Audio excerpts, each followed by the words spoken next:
dia a todo mundo. Bom dia a todos, bom dia a todas. Acho que só para quem não me conhece, eu sou a Daiane.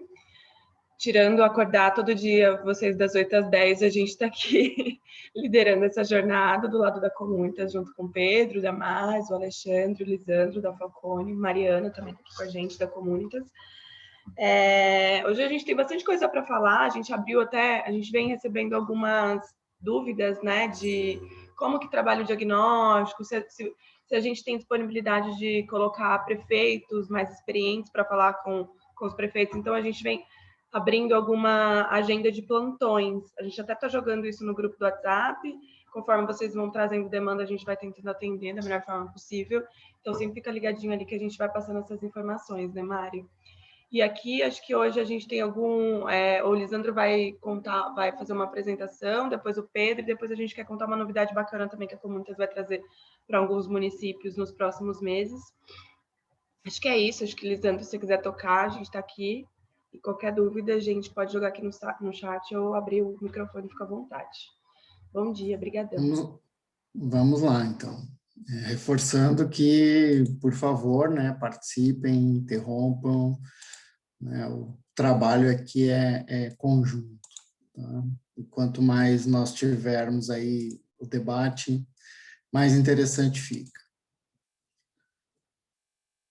Vamos lá, então. Vamos falar um pouco sobre ferramentas de gestão, né, numa prefeitura, né, sempre com o foco, como eu falei na mentoria anterior, de buscar, né, atender às necessidades da nossa municipalidade, da população. Tá?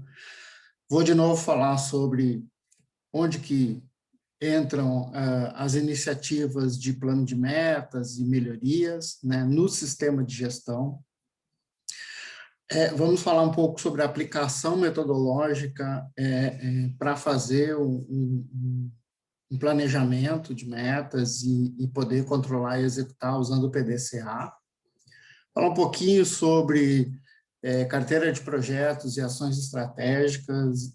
Isso é muito importante, que cada município busque se capacitar para isso e tenha uma carteira de projetos, porque oportunidades de investimento, elas aparecem, né? E a gente tem que estar preparado com projetos para isso. E vamos falar sobre 2 pontos que levam as organizações. As organizações, elas têm 4 elementos, né? Pessoas, em primeiro lugar, processos, estrutura, tecnologia. Nós vamos dar um zoom, um foco em estrutura e processos, que são bases de reformas, né? Mas e tecnologia, Lisa? Sim, tecnologia vem junto. Só que eu implementar uma tecnologia sem fazer uma avaliação correta de processo, de estrutura que vai comportar essa tecnologia, muitas vezes esse projeto pode ter dificuldades de ser aceito, de ser implantado, né? Então, nós sempre recomendamos que sempre, quando você quer fazer uma reforma, por menor que seja, em um departamento ou na prefeitura inteira, até Estado e administração federal, a recomendação é sempre a mesma. Veja como está a sua estrutura e seus processos, faça os ajustes para que eles sejam eficientes, e aí fale implementação de tecnologia. Vamos lá, então. Bom, o sistema de gestão, ele parte do princípio de que nós temos uma estratégia, né? E o plano de metas é um instrumento importantíssimo, ele não é necessariamente um instrumento legal, mas ele é para a gestão, né, o indicativo do que nós estamos buscando, do que o município se propõe. E aí, depois, né, tendo claro isso, ele vai ter a sua integração com os instrumentos oficiais, né, o PPA, a Lei de Diretrizes, a Lei Orçamentária Anual, né, e a partir de ter essa visão de futuro, né, materializada num plano de metas, é que iniciativas de desdobrar as metas para melhorar serviço, melhorar a qualidade, para melhorar processo, para fazer projetos e ações estratégicas, tudo passa a ser mais fácil, digamos assim, passa a ser concatenado as coisas, então nós vamos ter um conjunto de iniciativas que tem uma lógica de desdobramento, que tem uma visão de onde queremos chegar e uma visão de futuro, né?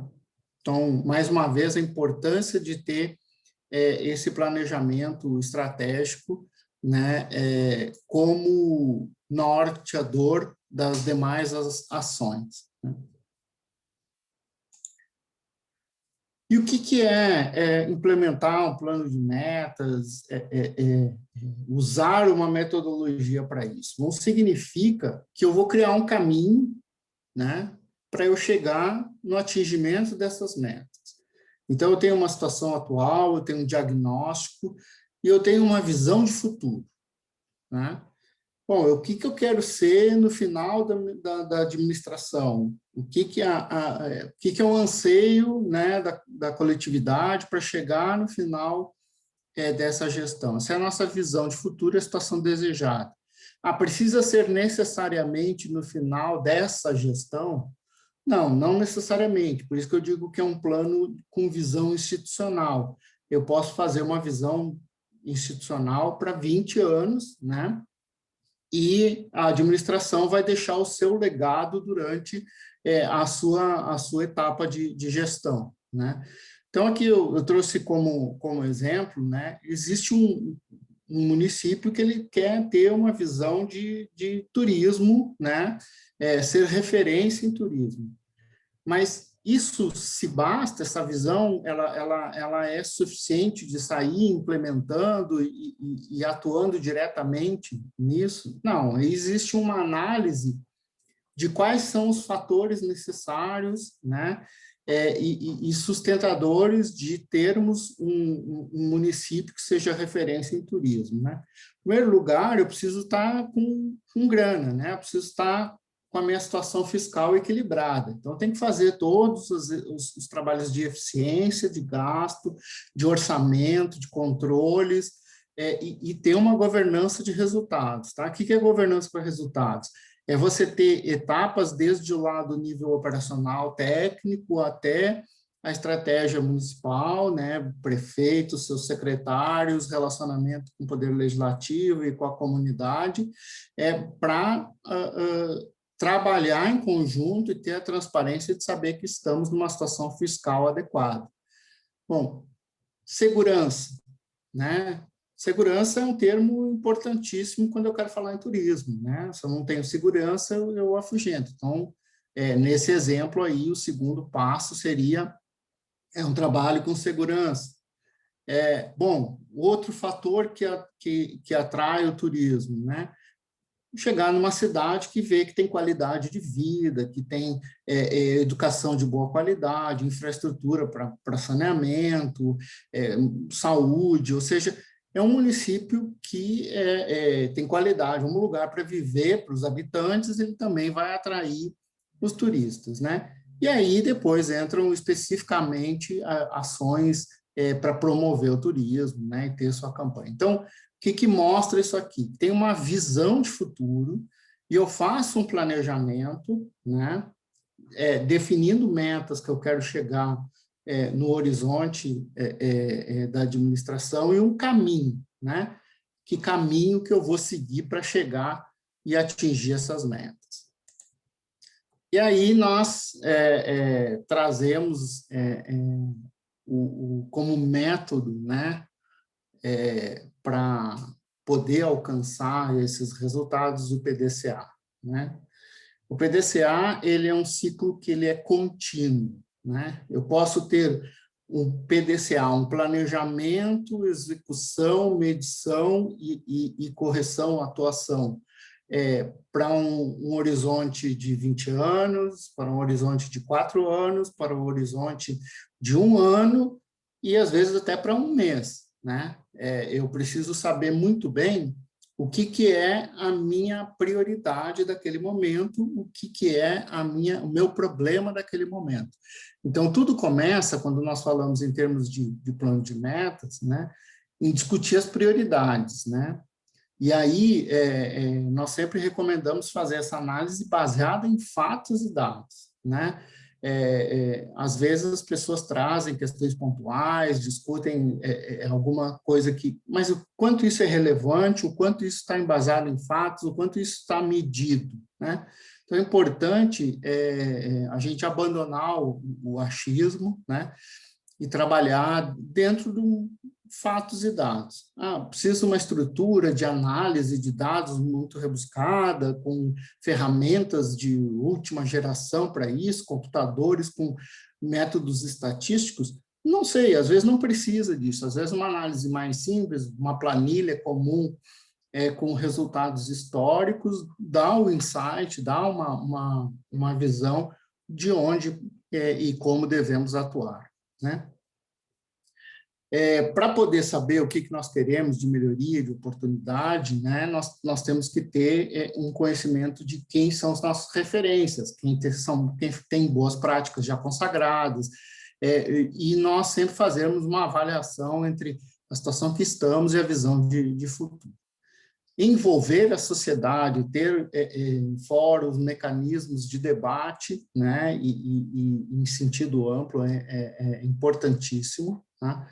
E ter claramente critérios que possam ser discutidos nessas dinâmicas, sejam internas na prefeitura ou da prefeitura com a sociedade, de que critérios nós vamos usar para priorizar. Porque problemas são muitos, mas nós precisamos ter uma ordem, né, de priorização, nós precisamos ter alguns critérios de priorização, e daí saem os primeiros pactos, né, os pactos iniciais, de como nós vamos conduzir esse plano de metas dessa administração, sem perder a visão de futuro, e constituindo um legado que pode ser aproveitado e dar sequência. Bom, o passo seguinte, uma vez que foi debatido as prioridades, que se tem uma clareza do quais são os critérios, e esses critérios indicam para um caminho, esse caminho precisa ser quantificado. Eu preciso saber, bom, a minha situação atual hoje de atração de turismo é de X mil pessoas ano. Eu quero, e eu tenho um potencial, eu estudei, eu avaliei com a população que eu posso triplicar isso num horizonte de 5 anos. Bom, então, já quantificamos, né? E definimos os objetivos estratégicos. Né? Depois eu vou dar um exemplo aqui de o que eu quero, né? Com base nas prioridades. Então, eu vou pegar, porque eu preciso fazer uma administração equilibrada em todas as áreas, econômica, social e gestão interna. Então, eu vou definir objetivos estratégicos em cada uma dessas áreas que sustentem, né, no longo prazo, no prazo, o atingimento dessa grande visão de futuro, né? E vou trabalhar com todos esses elementos, né, integrados ao planejamento, né? Eu preciso ter uma visão de planejamento financeiro para poder saber a minha capacidade de executar isso em cada período, tá? Bom, uma vez que eu tenho um quadro de objetivos, eu tenho as minhas lacunas, as oportunidades já quantificadas, eu tenho a minha visão, meu planejamento financeiro de longo prazo, eu já posso agora começar a trabalhar com quais as ações, quais os projetos, né? Então, eu vou colocar essas ações no tempo, com a minha capacidade de execução física e financeira, né? Às vezes, nós temos grandes sonhos, mas a nossa capacidade ela não alcança isso, e às vezes até capacidade de execução mesmo, né? Eu tenho condições de licitar um tipo de obra como essa em 3 meses? Não, uma obra como essa, um serviço como esse, eu preciso de mais tempo. Essa capacidade de execução ela é muito importante, né? E colocar isso no seu planejamento formal, né? PPA, o principal instrumento deles, tem os demais instrumentos e outras leis que sustentem, que dê respaldo institucional para esse plano de metas, né? Então, essa é a nossa fase de planejamento. Prioridade, quantidade, ação. Depois nós entramos na execução desse plano, né? Então, nós utilizamos um tempo inicial para planejamento. Hoje, as modernas técnicas, né, de gerenciamento ágil, né, nos dizem que nós não precisamos planejar todo o trabalho antes de começar a fazer. Nós planejamos aquilo que é essencial e necessário para os primeiros passos, já começamos a executar e vamos elaborando o planejamento. Isso vai num processo evolutivo, para que você não fique, por exemplo, né, uma administração inteira, um ano inteiro da administração só planejando enquanto, né, as coisas estão acontecendo, então é importante já ir executando. E aí, o que é importante durante a execução do plano? O equilíbrio de avanço físico e financeiro desse plano. Então, eu tenho que ter a liberação de recursos, eu tenho que ter o gerenciamento de recursos com a minha capacidade de execução física. Controlar esse avanço de forma equilibrada é a fórmula para poder atingir o resultado, né? Não adianta eu estar com dinheiro liberado de sobra e não ter o que executar, ou eu estar pronto para contratar e não tenho disponibilidade financeira. Este é o segredo da execução de um bom plano, fazer o avanço equilibrado entre físico e financeiro, né? Não liberar fornecedor sem ter condições de pagar dentro de um prazo razoável, né? E não ficar perdido em questões burocráticas ou faltar dinheiro com obras ou serviços em andamento. Medir e avaliar. Isso é muito importante. Então, que se tenha uma rotina de medição de todos os indicadores do plano, né? Se é uma ação, que eu tenha a medição de avanço físico e comprometimento financeiro dessa ação, se essa ação já gerou um determinado equipamento público que está dando resultados, medir os resultados, né? A população atendida, o número de acessos, ou seja, tem um indicador que diga assim, a nossa meta é conseguir qualidade de ensino. E eu meço qualidade de ensino através de aprovação, e nota e proficiência, né? Então, ter esses indicadores certos, definidos na arrancada do planejamento, e medir e atualizar na frequência em que eles podem ser coletados, né? E transparência, né? Ser muito franco em dizer, olha, não deu nesse período, nós vamos buscar mecanismos de fazer acontecer, mas que a comunidade tenha consciência de que estamos, e aí a administração e a comunidade em conjunto estamos andando, ou não conseguimos andar, e por que não conseguimos andar. E aí vem a última etapa de um ciclo de PDCA, que é atuar, agir, corrigir rumos quando tivermos problemas. Então, quando os resultados parciais não estão tendendo para aquela meta, não estão dando um sinal, é preciso corrigir rumo, é preciso replanejar ações de correção, reavaliar ações, buscar caminhos alternativos para que aquela meta seja perseguida, né? A gente não desiste da meta, a gente vai atrás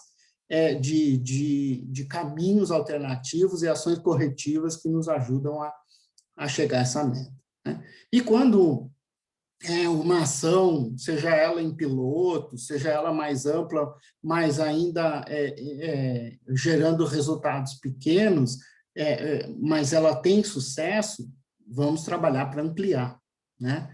Registrar esses sucessos, essas ações, né? Nós chamamos de padronizar. O que é padronizar? É saber que uma ação gerou um resultado positivo e garantir que essa ação continue gerando esses e mais resultados, ou seja, ampliando. Então, áreas não contempladas, população nova, ter essa visão de que o que deu certo precisa estar ao alcance de todos, né? E, quando dá errado, ter a tranquilidade de avaliar o que deu errado, o que deu certo e buscar. Essa primeira parte aqui eu estou falando mais na parte teórica, tá? Nós, em seguida, já vamos tratar de exemplos, mas se alguém tiver alguma dúvida, alguma questão sobre essa parte inicial, por favor, me interrompa, tá bom? Só chamar aí.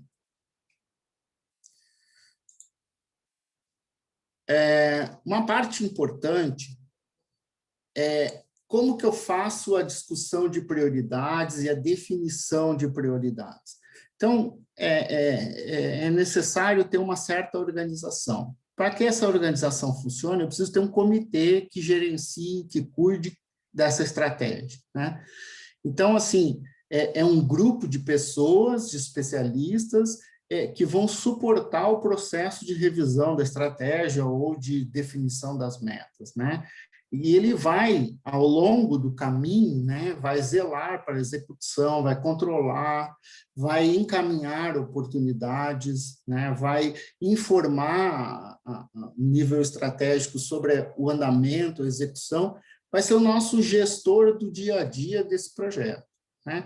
Alguém que esteja responsável por acompanhar se uma ação lá da Secretaria de Saúde está andando, não está andando, quais os motivos pelos quais ela teve algum problema, reportar isso, analisar resultados positivos e comunicar sempre. Então, esse comitê, ele deve estar formado no início da administração, antes de começar a discussão e definição de prioridades, e ele vai até o último dia controlando o avanço das ações.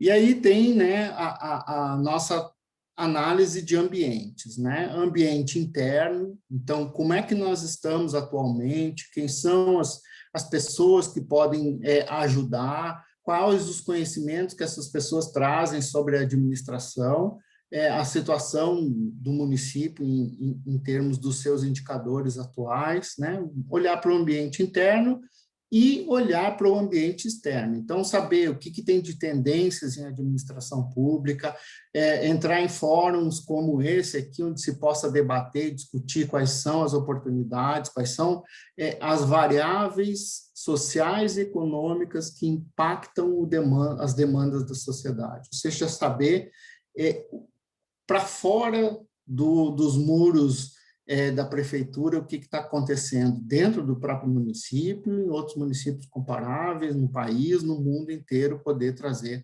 esses referenciais, né? E tudo isso precisa ser minimamente, né, documentado, respondendo algumas perguntas como qual é o nosso diagnóstico, né, de situação atual, o que nós conseguimos enxergar de boas práticas e de iniciativas de sucesso em municípios ou entidades que nós queremos ter como referência, né? Quais são os benchmarks, ou seja, quais são os resultados, os números já alcançados por esses referenciais, né? Então, a gente consegue ter uma ideia de como estamos e de como está o nosso ambiente, o ambiente ao nosso redor, né? E que tudo isso seja debatido, discutido, audiência pública, parlamentares, ou seja, instrumentos mais formais de debate, e também com os mais informais, né? Influenciadores, pessoas da comunidade que têm algum tipo de liderança, então, inserir essas pessoas na discussão de um bom plano de metas, né, de uma boa definição de prioridades. É necessário abrir esse debate para que não seja uma ideia fixa de uma pessoa, mas que seja um consenso, né, dessa comunidade realmente definindo o que essa maioria define como prioridade. Então, aqui eu estou trazendo uma dos instrumentos que materializam um bom plano de metas, né? Que se chama o mapa de objetivos estratégicos, né? Então, normalmente, nós sugerimos que se divida esse mapa em 3 eixos, né? Um eixo que fala do desenvolvimento social, trazendo temas como educação, como saúde, como assistência social, como proteção social, como tecnologia aplicada à área social, né? Um eixo de infraestrutura, economia, desenvolvimento, serviços, sustentabilidade. Então, ter serviços urbanos, infraestrutura urbana, ambiente de negócios, ambiente sustentável, tratar esses objetivos nesse eixo, né? E olhar um pouco para dentro, sim, estruturar a casa, né? O que eu vou fazer de gestão e finanças, né? Então, as ações que estruturam a administração municipal para poder entregar esses resultados. Aí nós estamos falando de transparência, nós estamos falando de gestão fiscal, nós estamos falando de gestão dos recursos humanos, dos servidores, né? Eficiência na administração, parcerias estratégicas. Então, vejam que uma simples divisão em 3 eixos, né, já nos define quais são os públicos que nós devemos discutir, quais são os caminhos que nós podemos seguir, que nós devemos seguir, e qualifica, né, para chegar a uma conclusão. Olha, o que o município quer no horizonte dessa administração, ou num horizonte mais ampliado, são esses objetivos estratégicos. Gostaria, assim, de abrir e ouvir de vocês o que vocês já têm aí de pensado, pelo menos, de trabalhado, ou de exemplos de como chegar a um mapa de objetivos estratégicos. Aí, quem já teve alguma experiência com isso? Vamos lá, vamos discutir um pouco aí as ideias que vocês têm.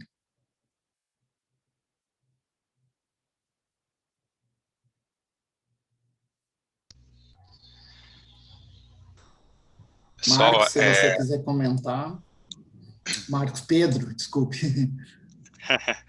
Pessoal, acho que vale vocês colocarem, além das experiências que vocês têm ou não sobre o assunto, né, pontos de entendimento também, que vocês gostariam de entender melhor sobre mapas estratégicos. A estrutura do mapa, os temas que estão colocados aqui. Vamos aproveitar esse momento para a gente poder tirar dúvida, né, e aperfeiçoar o que a gente já faz. Bom dia, posso fazer um... Lisandro, eu estava analisando aqui esse mapa que você colocou como exemplo. Eu acredito que ele se reporta muito ao plano de governo, né, que foi apresentado ao Tribunal Superior Eleitoral, né, e referendado pelos eleitores, né, no dia 15 de novembro. Eu acho que a gente não pode fugir muito disso daí, né, porque ele também é a nossa base para a construção do PPA, né, a partir do próximo ano.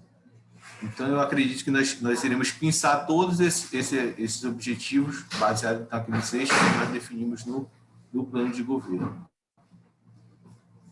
Nós dizemos, bem lembrado, nós dizemos que os principais insumos, né, ou um dos principais insumos para fazer, né, tirar os objetivos estratégicos de uma gestão é o que ela propôs lá, né, na sua campanha. Então, guardar uma coerência com o plano de governo que foi proposto, com o discurso, os principais debates que na época, né, candidato fez com a comunidade, e resgatar isso e abrir espaço para referendar, validar como objetivo estratégico é importante. Né? Concordo plenamente, sim, deve guardar a coerência. Não é necessário nós sermos radicais, não, tem que estar o tema ali. é um debate, é trazer aquela ideia e que aquela ideia possa ser adaptada e trazida como uma ideia de consenso aqui. Mas, sim, é uma fonte, sim, que deve ser usada. Ele pode ser, eu acredito, que o ponto de partida, né, Lisandro? Perfeito, exatamente. Ele, junto com a definição de quais os eixos de discussão, você traz os temas iniciais, né? A partir lá do plano de governo. E aí fica um debate aberto que vai só qualificando esse trabalho.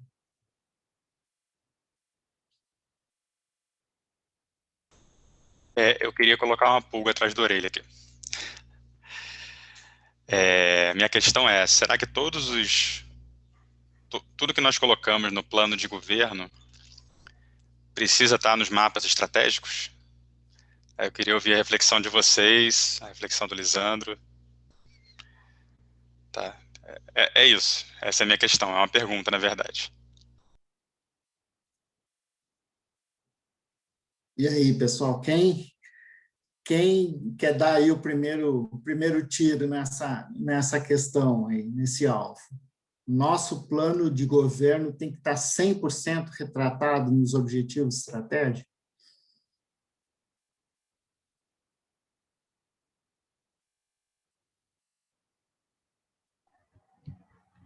Eu acho que as pessoas estão pensando, tá, Lisandro? Eu parei para pensar.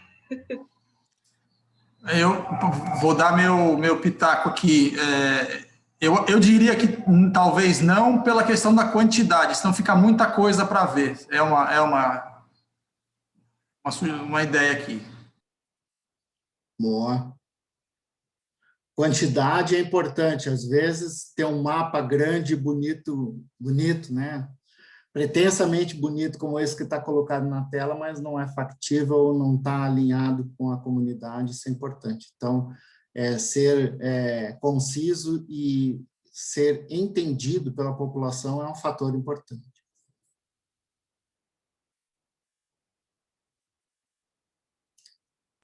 Acho que tem mais um aspecto aí que a gente pode colocar em relação a palavra difícil, né? Execuibilidade. O quanto é execuível, né? A gente colocar todo o conteúdo do plano de governo e mapa estratégico como prioridade. Também vou deixar para vocês comentarem. Tá? Não queria falar longamente sobre isso, mas deixo a questão para vocês comentarem. O quanto a gente sacrifica os principais objetivos, uma vez que a gente coloca todos os conteúdos de um plano de governo num mapa estratégico e dá atenção igual, recursos iguais, esforços iguais para tudo. Mesmo aquilo que não é essencial, central, e aquilo que não constitui meu legado. Tá? Bom, acabei falando, mas se alguém quiser comentar, está aberto.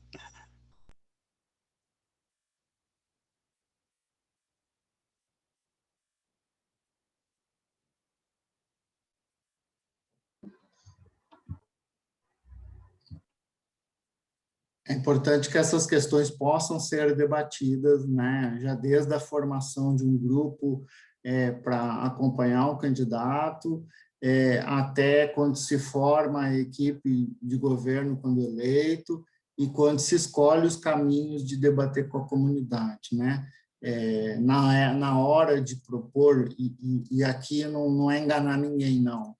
Eu posso ter uma viagem, uma visão muito avançada de futuro, mas eu devo, né, saber o quanto isso é execuível dentro daquela comunidade. Então, eu faz sentido, sim, motivar a população para as ideias, mas depois, na hora de colocar em prática, saber e ter a transparência de dizer, olha, o nosso município quer, sim, chegar a isso, mas na nossa administração, nesses primeiros anos, nós vamos conseguir alcançar esses objetivos, que são objetivos estruturantes para os próximos, né? Isso mobiliza a comunidade em torno de uma ideia, né? E aí, se essa ideia é comprada, encampada, e tem todos os benefícios, seja do aspecto político, seja do aspecto econômico e social dessa população.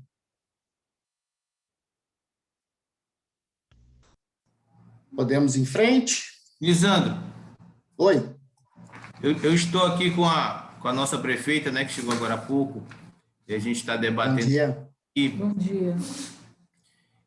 Se a gente pode territorializar o nosso plano de metas, né? Porque aqui nós temos 3 características bem distintas dentro do município. Nós temos as regiões das ilhas, nós temos o núcleo urbano do município e nós temos a parte rural, que nós consideramos estradas e vicinais, né? Que são terra firme. E a gente estava pensando aqui, eu junto com ela, da gente tentar territorializar, né? Tentar estabelecer metas por território. Por território. Perfeito. O que nós temos? Nós temos no primeiro nível o objetivo. Então, os objetivos é pensar na coletividade. É óbvio que alguns objetivos podem ter um viés mais importante para um espaço do que para outro espaço, para um território diferente do outro. Mas é importante que no próximo nível, que é desdobrar isso em ações e metas específicas, aí sim a territorialidade ela é necessária. Eu vou dar um exemplo aqui. A meta seria o objetivo, aliás, fortalecimento da atenção básica. Dentro desse objetivo, eu teria várias metas, por exemplo, aumentar em 80% o número de UBSs na zona rural e estrada. Nas ilhas, no território das águas, já seria 50, só um exemplo específico. Eu acho que aí a gente começa a fazer a territorialização, né? Perfeito, exatamente isso. Você tem em cada ambiente disparidades. Na hora de você estabelecer as metas, de ser mais específico no que vai ser feito, isso é fator importantíssimo. Não adianta eu ficar empilhando equipamento público numa área que já está bem atendida. Então, a territorialidade, os espaços e as demandas, elas precisam, né, ser equilibradas, e aí é a hora de você ser claro e dizer, olha, nessa área eu preciso aumentar em X esse equipamento. Naquela área, talvez não precise de tanto, né? Já tem, você pode até justificar, já tem isso, então há um desequilíbrio entre as duas territorialidades, e aí buscar o equilíbrio para que todo o município cresça. Exatamente essa é a ideia.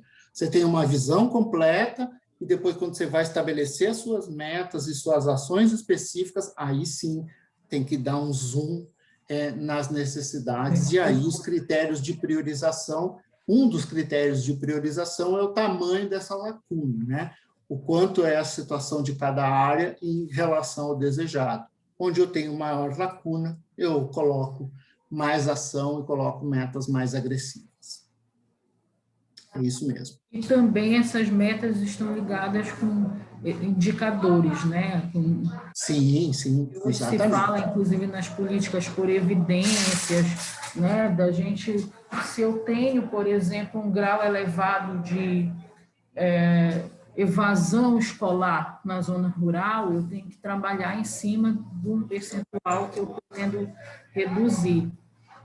E agora, com a pandemia, isso acho que acaba sendo o foco de muitos, de praticamente todos nós, né? Se a evasão já era uma coisa que afetava todo mundo, agora preparar o retorno para as aulas ainda é bem mais complicado.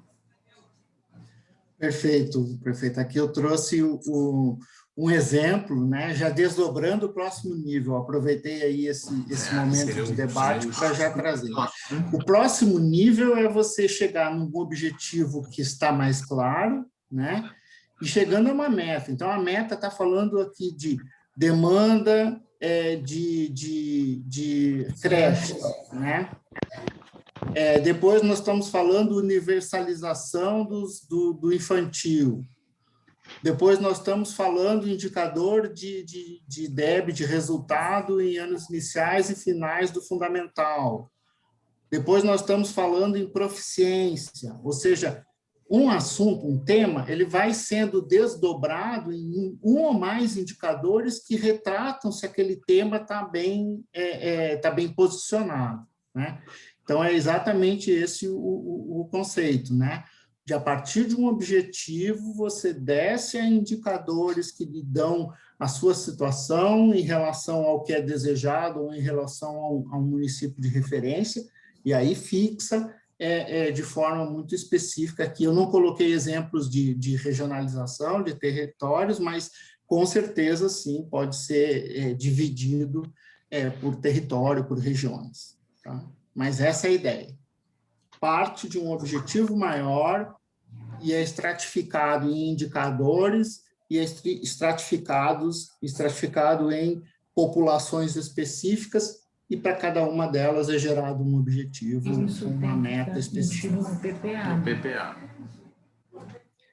É a mesma lógica, mas é importante que esse instrumento ele seja uma visão anterior, uma visão de instituição, município, o que a gente quer ser quando crescer, né? Quando a gente diz assim, o que a gente quer de futuro.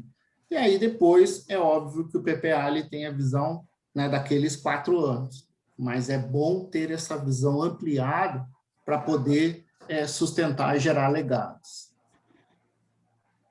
Aqui no nosso município tem uma lei que até eu fui prefeita já e nós participávamos daquele movimento de cidades sustentáveis. Então, foi feita uma lei e que o prefeito ele tem a obrigação legal de apresentar o plano de metas para a população, né, a partir do 3º mês de mandato, colocando metas por anos.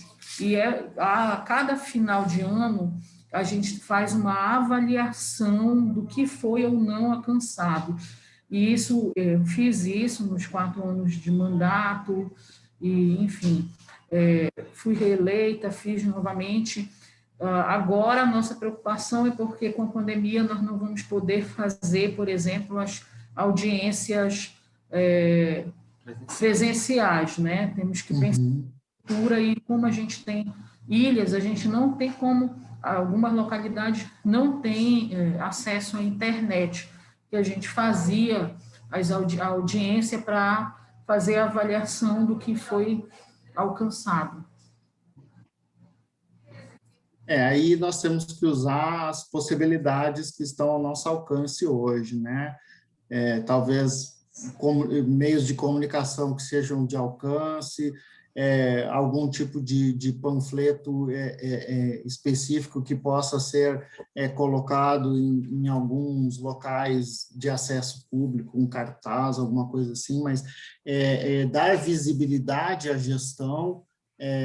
São vários elementos mais formais, como uma audiência, ou elementos de comunicação mais de massa, como um cartaz, como um anúncio, algum meio de comunicação.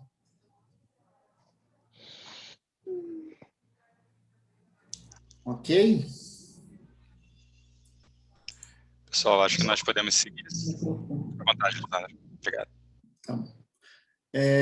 Aqui eu trouxe um exemplo de um indicador de gestão, que é capacidade de pagamento, segundo um indicador lá desenvolvido pela Secretaria do Tesouro Nacional, né, o CAPAG.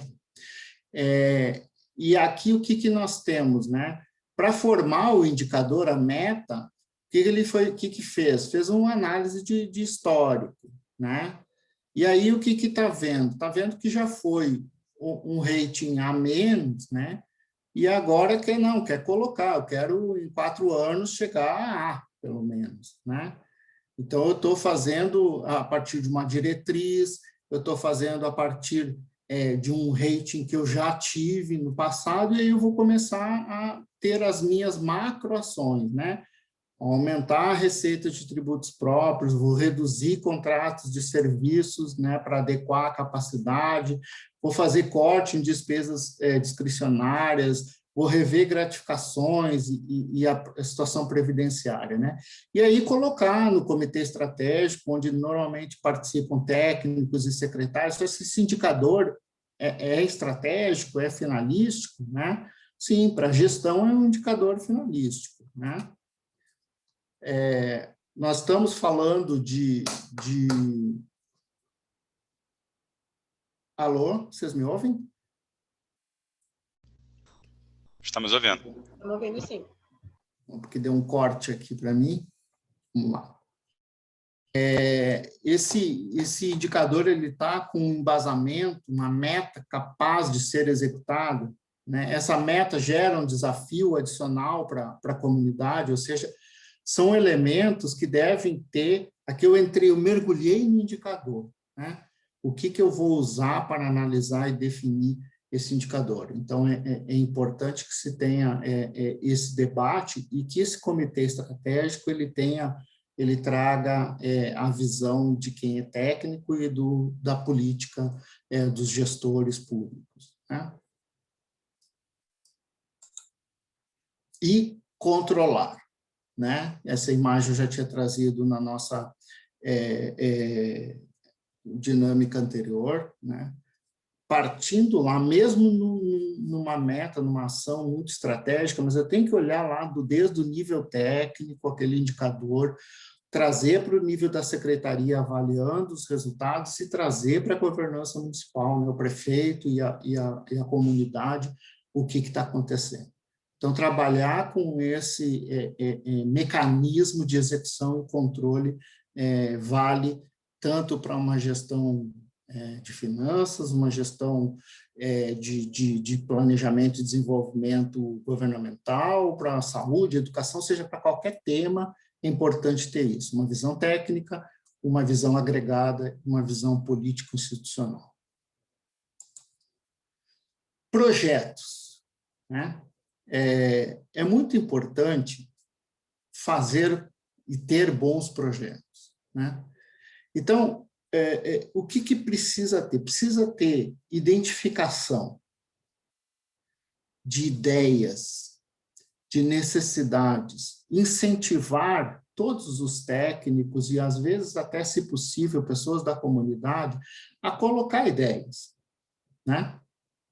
E aí nós precisamos ter, a partir desse banco de ideias, dessas fontes de ideias, de fazer uma análise, uma avaliação preliminar. É saber, essa ideia está alinhada com o nosso planejamento estratégico, com o nosso plano de metas, com o nosso PPA?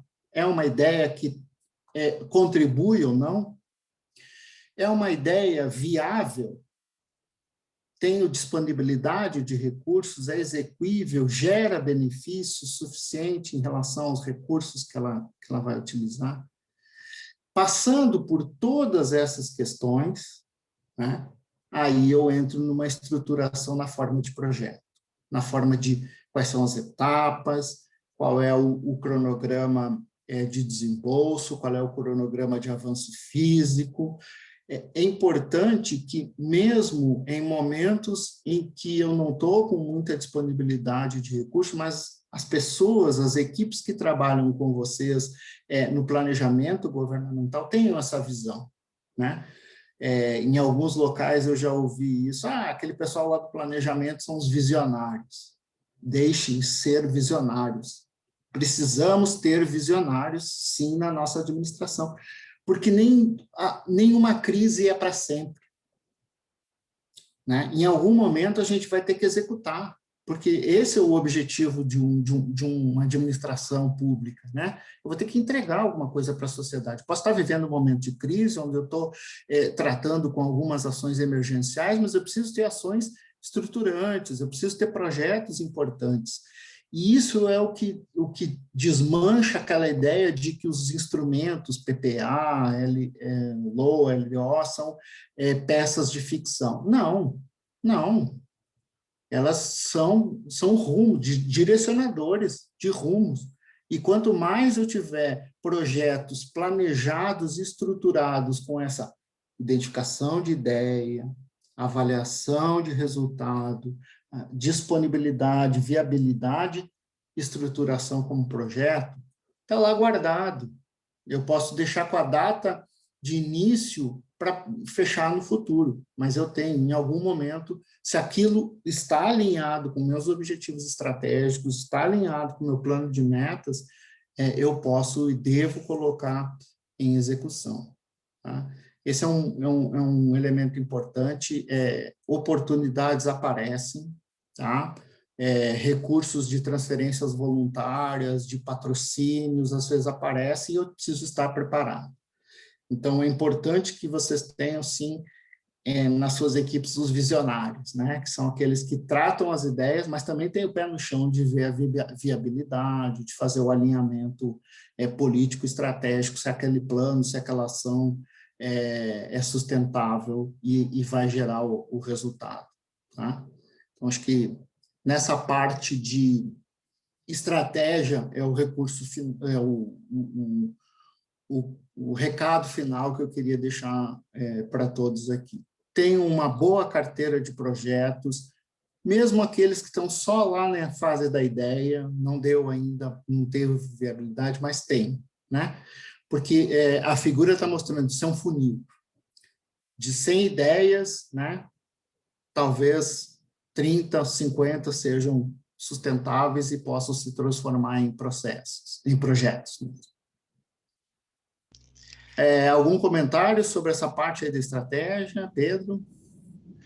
Não, eu ia abrir aqui justamente para isso, para perguntar se o grupo tem comentários, se querem comentar, debater sobre algum ponto que você apresentou até agora, porque a gente vai mudar um pouquinho o assunto agora, né?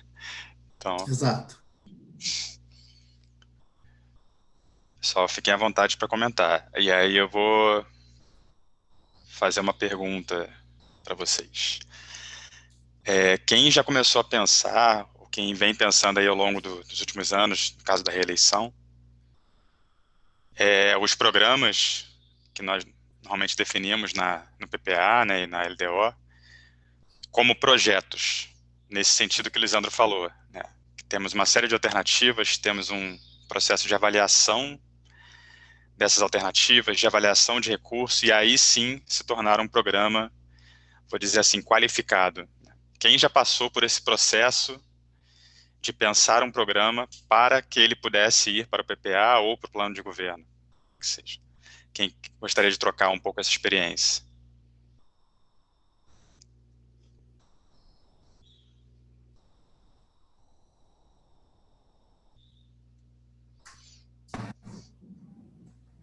Posso falar? Por favor.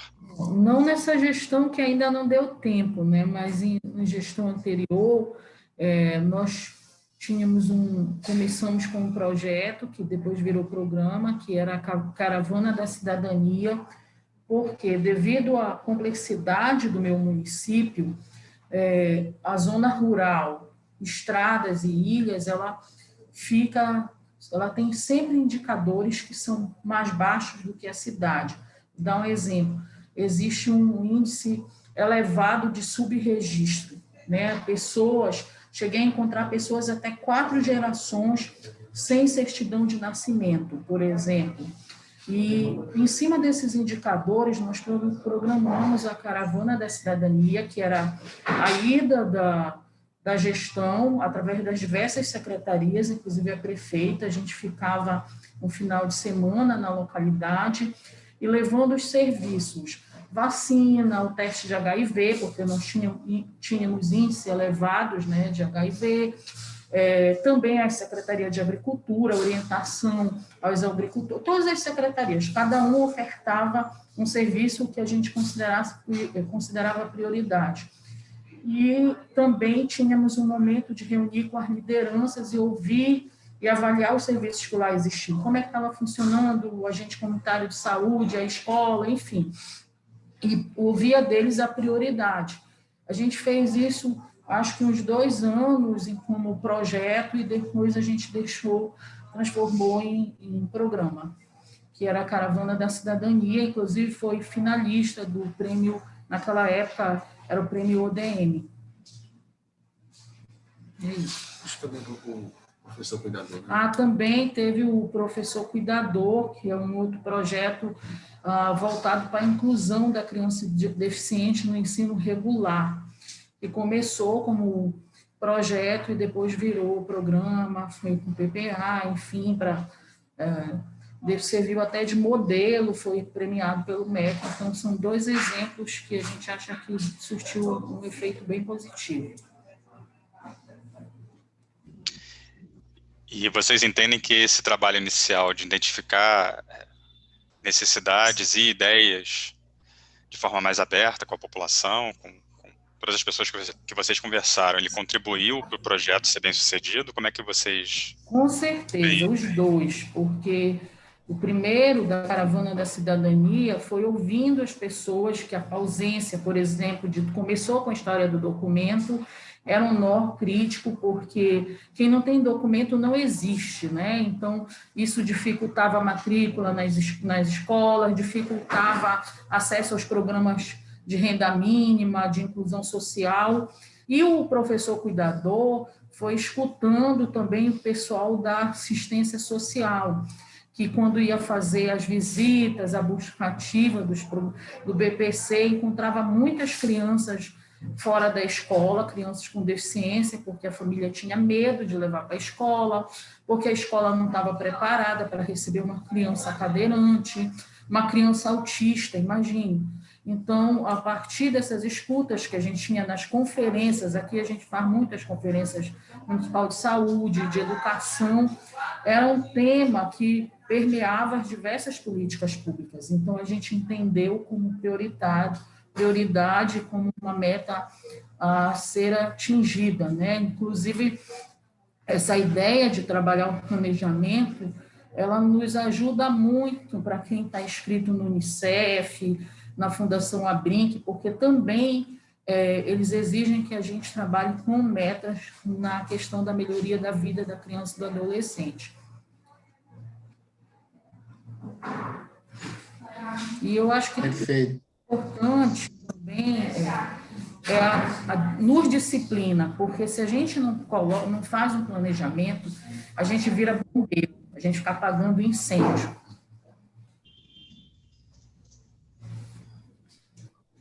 Exatamente, né?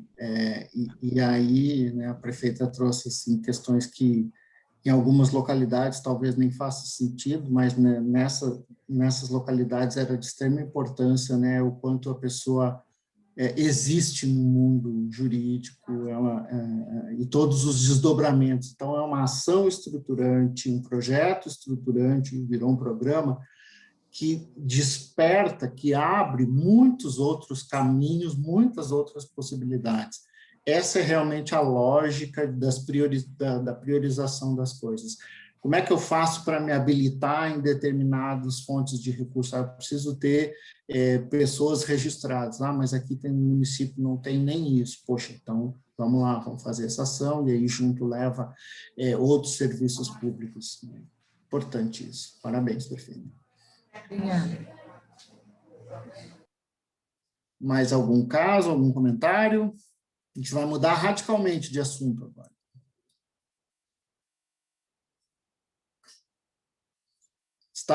Estamos falando sobre os visionários e as suas implementações, né? Mais algum comentário?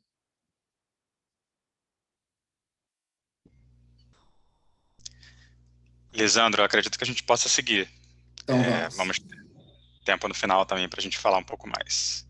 Tá. Estrutura e processos. Estrutura é uma organização das funções. Tá? E aí, eu preciso saber, eu preciso ter muito claro em mente, muito bem colocado, o que eu preciso atingir, o que eu preciso atender. Então, a estrutura é uma viabilizadora das ações, das políticas, dos serviços. Tá? Então, eu tenho que primeiro fazer um olhar sobre o que eu ofereço para a comunidade. E aí eu vou ter funções muito importantes como a saúde, educação, desenvolvimento social, desenvolvimento econômico, serviços urbanos, infraestrutura urbana e infraestrutura em geral, né? Estradas, vias de interior, meio ambiente, segurança. Então, nós recomendamos que se tenha uma visão sobre esses serviços. Eu preciso ter uma secretaria para cada um desses serviços ou dessas funções? Não necessariamente. Vai depender do porte, da capacidade de cada município. Você pode colocar saúde junto com educação? Talvez não.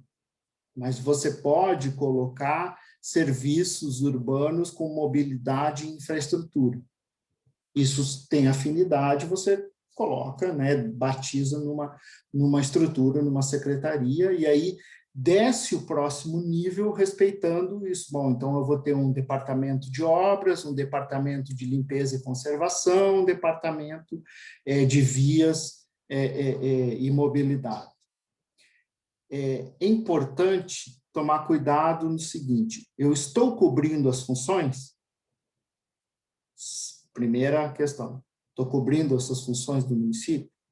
Ok. Eu tenho existe afinidade entre algumas funções que eu possa aglutiná-las sobre uma mesma liderança? Ok. E quando eu faço isso, cuidado com o desdobramento em níveis. Não tem aquela escadinha, é o secretário, é o superintendente, o diretor, o gerente, o coordenador, o encarregado. Hoje, ter uma estrutura muito verticalizada, muitos níveis, só atrapalha a comunicação, dificulta e gera custos, obviamente. Então, ter uma estrutura administrativa é pensar, e vejam, eu falei sobre as partes finalísticas, é só isso que interessa? Não. Eu tenho uma área que cuida do próprio governo para dentro. Então, eu posso ter um secretário de governo, que é uma pessoa que cuida das relações políticas e institucionais, junto com o prefeito. Eu tenho uma procuradoria, uma área jurídica. Então, eu poderia acumular na mesma pessoa, não sei, depende. Cada município tem uma realidade. Mas é importante pensar sobre as funções. Então, tem as funções de governo. Tem as funções relacionadas à gestão e políticas fiscais.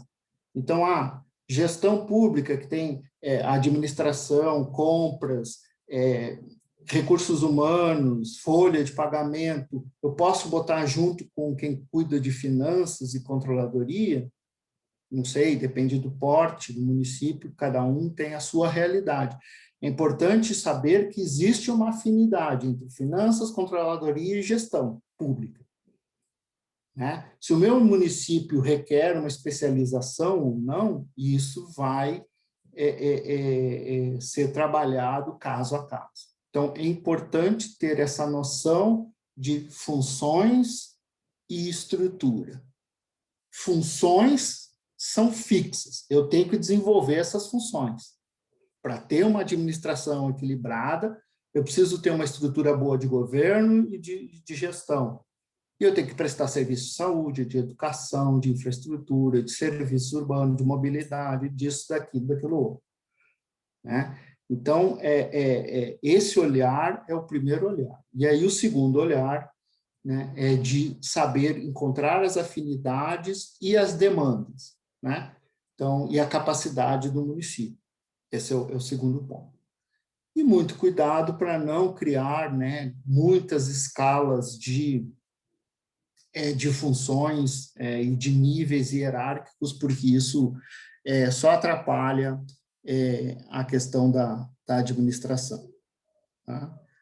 Definir uma estrutura segue esses critérios básicos. Tem alguns detalhes depois mais técnicos, mas é importante para vocês que são gestores, né, de nível mais elevado, ter essa noção de que eu crio uma estrutura para desempenhar alguma função. Lisandro, você me permite fazer um comentário bem rápido sobre estrutura? Claro, não, fique à vontade, todos. é bem importante que a estrutura esteja também alinhada com uma estratégia e com o conjunto de prioridades do município. Vou dar um exemplo. Ao longo de alguns anos trabalhando com municípios, eu vi casos como municípios que têm uma necessidade de desenvolvimento econômico e social muito grande, sem uma secretaria de desenvolvimento econômico e social, mas com secretarias separadas de turismo, de agricultura, de indústria. Perfeito. Então, como não tem uma secretaria de desenvolvimento econômico, o município perde muita visão de estratégia de desenvolvimento, perde muita integração entre as ações e acaba desperdiçando tanto recurso quanto tempo, quanto perdendo oportunidades, né, de fazer projetos integrados de desenvolvimento. Tá? Então, esse é só um exemplo. Então, se o município tem na sua estratégia, tem como uma questão prioritária naquele momento, desenvolvimento econômico, gerar emprego e renda, aumentar a arrecadação ao mesmo tempo, ele precisa integrar uma série de áreas num projeto único. E, normalmente, quando a gente tem uma liderança para esse projeto único, no caso, uma secretaria de desenvolvimento, olhando para todas essas áreas, normalmente, isso tem um potencial maior e funciona melhor. Tá? Não acho que seja uma regra, não está escrito em pedra, mas a gente tem visto ao longo do tempo, na prática, que integrar áreas que são críticas para o governo dentro de uma liderança, uma secretaria específica, né, nesse caso, funciona melhor. Tá? É uma dica bem da realidade empírica que a gente tem visto. Não acho que seja uma questão conceitual, é mais uma dica empírica. E existe aí, Pedro, uma falsa incoerência. Poxa, eu tenho prioridade de desenvolvimento econômico, então eu vou aglutinar numa pessoa? Eu não deveria abrir mais, especializar mais? Não.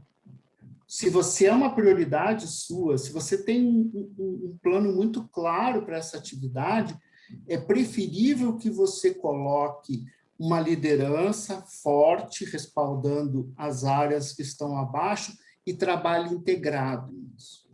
Tá? Então, não tem nenhuma incoerência em fundir secretarias quando eu estou tratando de uma estratégia. Ao contrário, ela passa a ser um reforço para ajudar a viabilizar aquele plano. Exatamente, acho que esse é o ponto, Lisandro. Esse é exatamente o ponto. E aí, bom, aí tem cada caso é um caso, né? O Pedro nos trouxe aí a questão do desenvolvimento econômico e suas áreas afins, né? Por exemplo, eu já vi questões assim, licenciamento de obras ou licenciamento de empreendimentos, é um gargalo, então eu vou criar uma secretaria específica para isso. Cuidado. Eu preciso ter um serviço estruturado para isso, eu preciso ter um processo ágil para isso, eu posso ter tecnologia para isso, mas eu não posso perder de vista qual é a minha estratégia de licenciamento, de autorização frente ao meu programa como um todo. Então, se eu tenho um programa de desenvolvimento que envolve incentivo a empresas e outras coisas, eu posso colocar, junto com esse licenciamento, outras funções que não são diretamente ligadas, mas que têm uma interferência, uma influência muito grande. Então, assim, existe uma fórmula pronta de como fazer uma divisão de estrutura? Não, não tem. Precisa saber de quais são as minhas prioridades, quais são as estratégias do município, e aí, em cima disso, nós fazemos, então, a divisão da estrutura, né? A divisão da estrutura, ela precisa ter coerência e alinhamento. E outra coisa importante que eu já ia esquecendo, que o exemplo que o Pedro trouxe é muito relevante, né? Eu tenho lá no meu programa de metas, né, um eixo de desenvolvimento econômico e não tenho nenhuma estrutura que diga isso. Então, aí sim é uma incoerência. Eu preciso ter na minha estrutura quais são as prioridades retratadas. Tem que ser cada secretário responsável por... Não, eu vou trazer os perfis de liderança e vou aglutinar.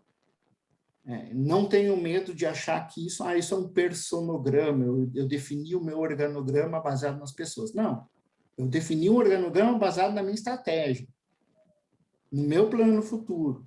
E aí eu encontrei as afinidades técnicas e as afinidades de liderança para colocar uma pessoa como responsável para tocar uma estrutura que vai buscar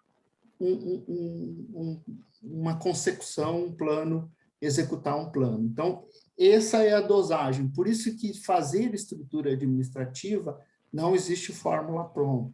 Existe o caso. Existem algumas técnicas importantes, como eu falei, não ter muitos níveis hierárquicos, porque isso dificulta a comunicação, emperra, né?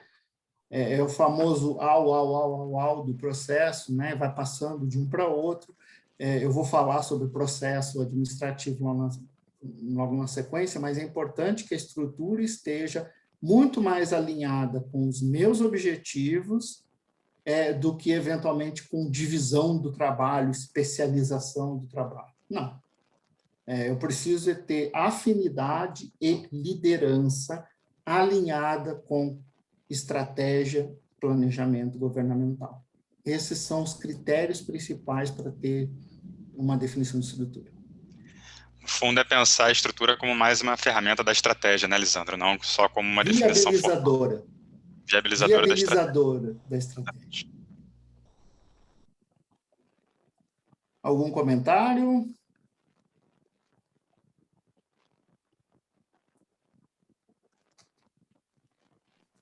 Vou em frente, então, pois vai ter mais tempo. Vamos falar sobre isso. Vamos falar sobre reestruturação de processos.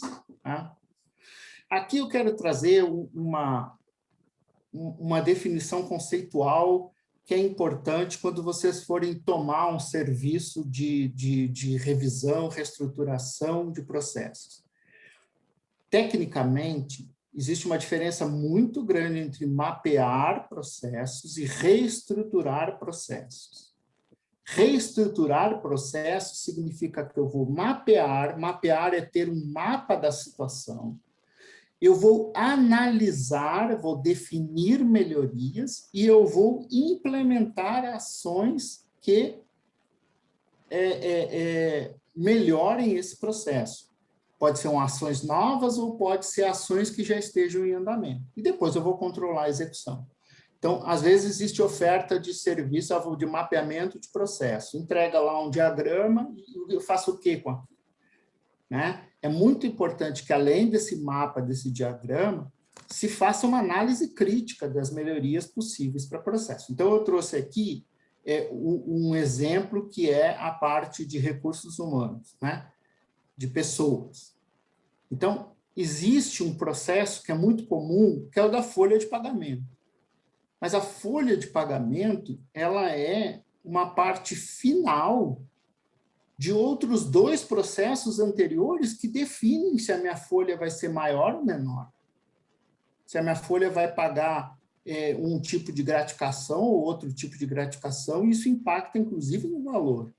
Então, gerenciar o cadastro, ter uma definição de quadro alinhado com as necessidades e com a produtividade.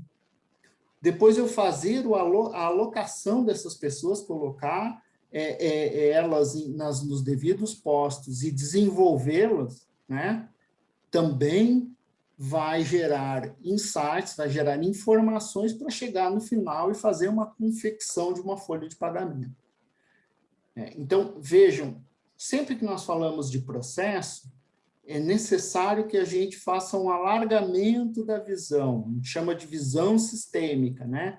Então, esse é um subsistema da prefeitura, um subsistema relacionado a pessoas, que ele tem uma definição de força de trabalho, de quadro, tem uma definição de alocação, de desenvolvimento, e tem isso tudo fecha com a remuneração, com a confecção de folha de pagamento, né?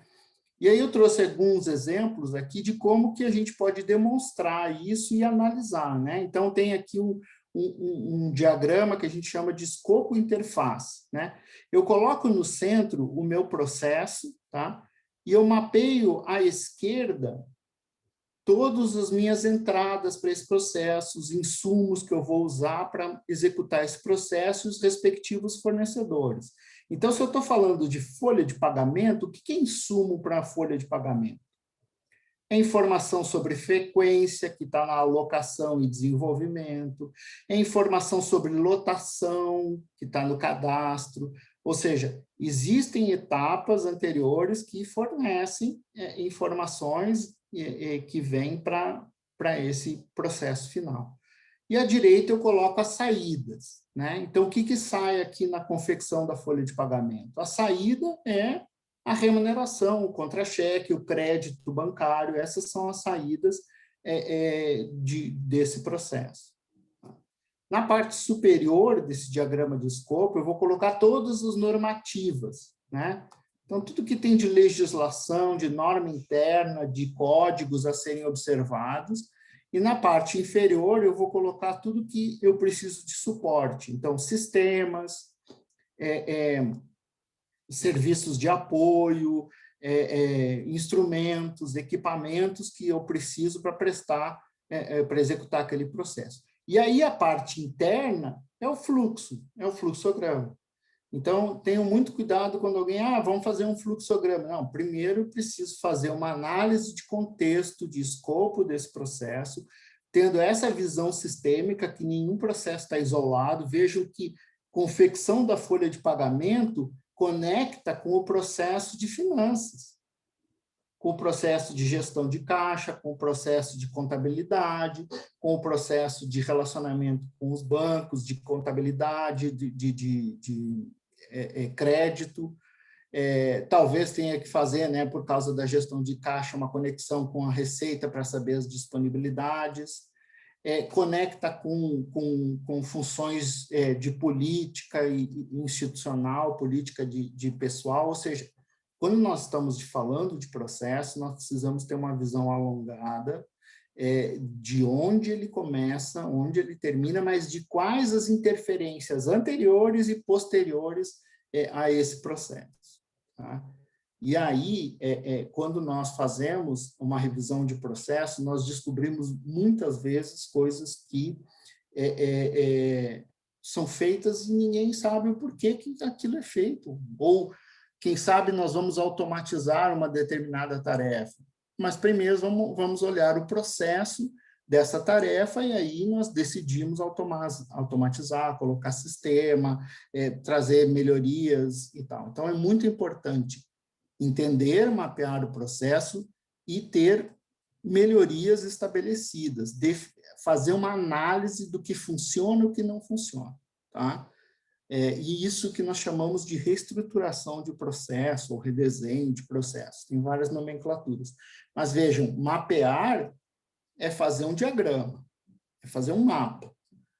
Mapear não necessariamente significa melhorar ou desenvolver um processo. Melhorar ou desenvolver um processo pressupõe uma análise do que funciona bem e do que não funciona bem nesse processo, e atuar sobre essas desconexões. Pedro, você quer comentar alguma coisa mais sobre o processo ou algum dos participantes? Eu ia fazer só uma observação para reforçar um ponto que você falou no começo. A gente tem visto também muita implementação de sistemas de várias naturezas, e muitos desses casos, as prefeituras contratam os sistemas e entregam a implementação para o fornecedor.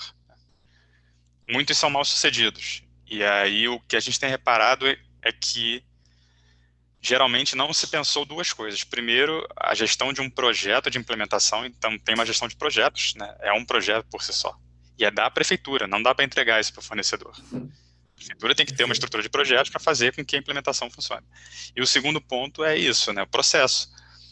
A prefeitura não conhece o processo específico na qual aquele sistema vai afetar, mas mesmo assim implementa o sistema. Então, o sistema ele vai vestir aquele processo como ele está. Né? Com as tarefas que estão ali, com os problemas que estão ali, ele vai refletir, vai ser um espelho do processo. Então, reforçar o ponto que você colocou no começo, Lisandro, seja uma tecnologia de um sistema transacional, financeiro contábil, seja digitalização de documentos ou de fluxos de trabalho, seja um portal de serviços da prefeitura, que é uma outra tecnologia que tem sido muito utilizada, qualquer tecnologia de automação, qualquer dessas tecnologias precisa, antes, ter uma reflexão sobre se o processo já está bom, se o processo já é aquele que a gente realmente queria ter e que entrega o melhor resultado, né, para que o sistema se adeque ao processo e não ao contrário. Tá? Só reforçar esse ponto, que acho que ele é bem importante, a gente tem visto bastante isso acontecer. Perfeito, bem lembrado, Pedro. Eu já tive, antes de ser consultor, eu já fui servidor público, já estive no lado da administração e fiz gestão utilizando processos, né, e tecnologia. E uma dos projetos mais bem-sucedidos, no meu entendimento, né, foi quando nós fizemos uma contratação de um sistema de informações onde o edital, o projeto básico, continha já o mapa de processo. Então, o fornecedor quase não tive, assim, poucas dúvidas, pedido de esclarecimentos, visita técnica, praticamente não teve, porque eles olharam a documentação e entenderam, o sistema tem que atender isso, isso e isso, e quando eu boto isso numa figura, num mapa, já revisado, já com todas as melhorias, as oportunidades, ou seja, o sistema que eu estou contratando, ele tem que entrar para resolver este fluxo de processo. Já afugenta aqueles aventureiros que acham que tem um sistema que resolve tudo, mas, na verdade, cada município, cada local tem as suas particularidades e as suas necessidades. Quando você coloca esse mapa já no edital, você já edital, projeto básico para contratação, aí a forma de contratação, né, vocês é quem tem essa decisão, mas é importante que faça parte da documentação técnica, do projeto básico de contratação e execução. E aí depois, claro, gerenciar esse projeto, sim. Não confiem no fornecedor para isso. Porque ele não é qualificado. Não, é porque ninguém sabe melhor das dores e das capacidades do que os próprios servidores da prefeitura e seus gestores, né?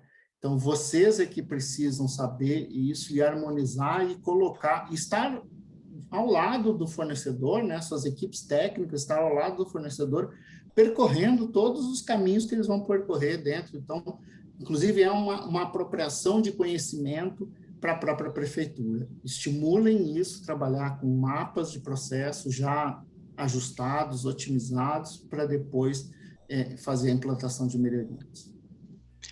Lisandro, só mais um ponto rápido, inclusive para falar de uma coisa bem atual, teleatendimento, telemedicina, teleeducação, né? A gente está vendo aí uma demanda grande por telemedicina dada a pandemia, por teleeducação dada também a pandemia, a condição que a gente tem para continuar os processos educacionais, pelo menos durante algum tempo, ou simultaneamente as aulas presenciais a teleeducação. Inclusive essas tecnologias, elas não são panaceias, né? Elas precisam também do conhecimento de um processo que as sustenta.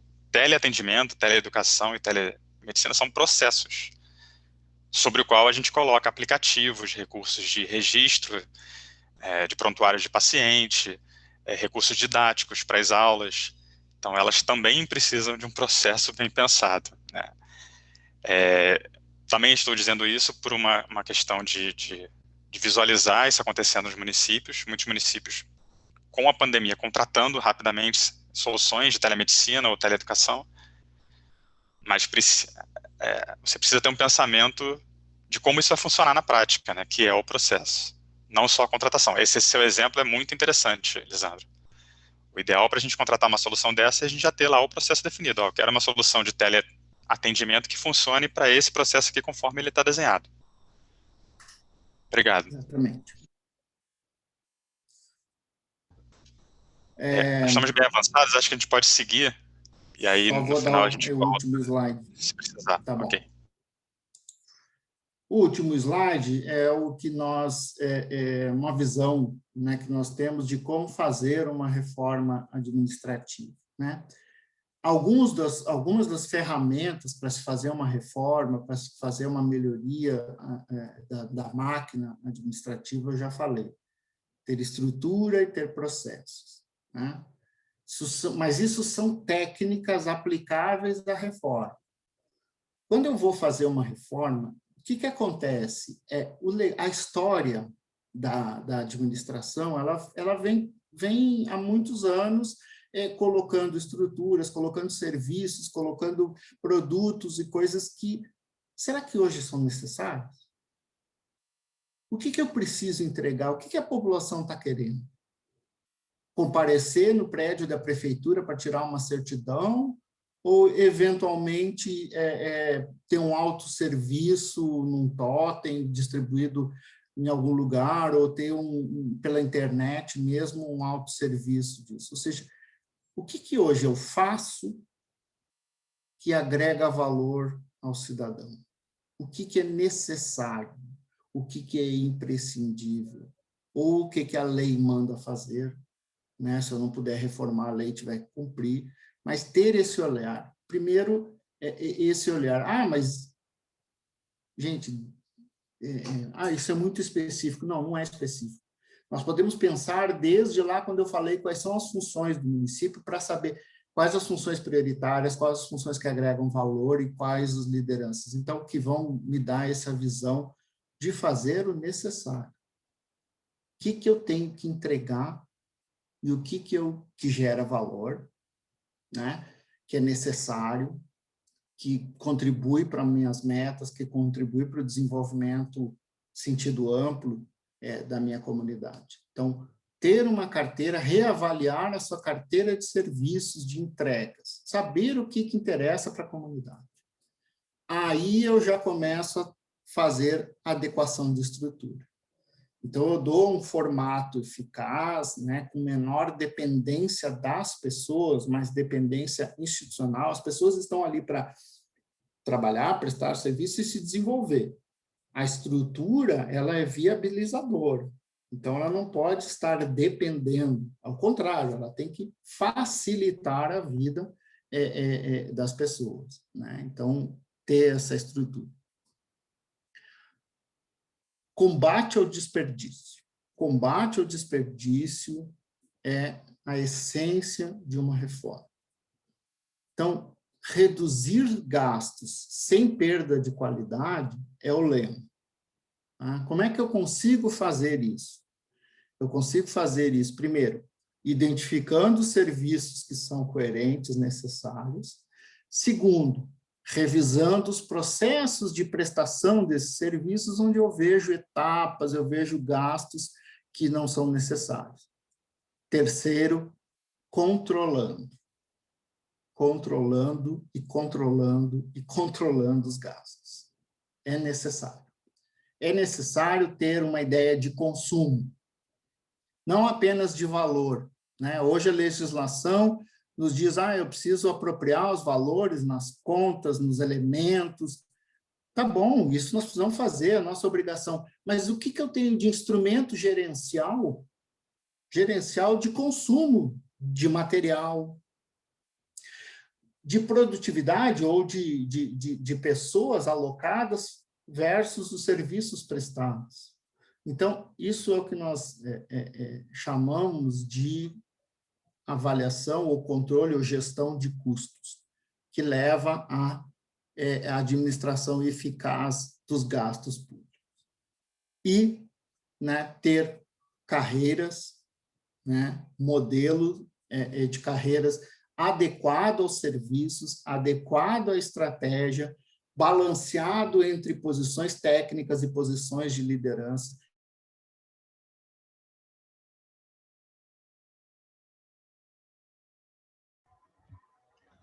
Lisandro travou para mim também. Ele travou aqui também. Posições de apoio. Voltou? Tá bom. Você ter lá na sua carreira, né, cada vez mais pessoas de nível técnico, né, especializado e de liderança, de gerenciar, capaz de gerenciar o serviço, e menos de apoio, que apoio pode ser contratado, pode ser terceirizado, e que essas carreiras elas deem motivação aos servidores, tá? E que sejam sustentáveis. Então, esses são os 4 pilares para se fazer uma reforma administrativa. Repensar o que eu entrego, adequar a minha estrutura, a minha estratégia e aos serviços, controlar e controlar gastos e ter carreiras adequadas a todo esse conjunto de atributos de estratégia e de prestação de serviço, priorizando as funções que sejam mais técnicas, que sejam específicas e menos, não é eliminar, né, mas é menos as funções de apoio, né? Funções de apoio eu consigo terceirizar, eu consigo outras soluções, eu posso automatizar processos e diminuir bastante a minha necessidade de serviços de apoio, mas serviços técnicos ou serviços finalísticos eu não posso abrir mão, né? Eu preciso de médico, eu preciso de outros profissionais da saúde, eu preciso de professores, educadores, eu preciso de pessoal de obras, pessoal de conservação e limpeza, essas são funções que eu preciso ter, né? Hoje nós temos, por exemplo, muitos serviços serviços essenciais à população completamente terceirizados, né? E uma carreira de auxiliar de alguma coisa lá que ninguém sabe para que serve, né? Muito cuidado com isso, principalmente nos municípios que têm regime próprio de previdência. Olha, você está contratando por muitos anos uma despesa, né? E precisamos ser eficientes nisso, né? Então, cuidar das carreiras com esse olhar, né, de ser sustentável, do seu ponto de vista de entrega e do seu ponto de vista de capacidade de pagar, motivando as pessoas. Meu recado era esse. Muito bom, Lisandro. Foi uma aula hoje. A gente está aqui aprendendo muito. Eu sei que o Pedro vai mostrar aqui, acho que se alguém tiver alguma dúvida, esse é o momento. A gente vai passar por uma parte final agora, que o Pedro vai trazer uma análise de alguns diagnósticos, inclusive se alguém quiser que abra o próprio diagnóstico, a gente pode fazer em cima dele. Mas eu queria só usar 2 minutinhos antes, Pedro, para dar um spoiler aqui, bem dando continuidade a esse tema, seu Lisandro.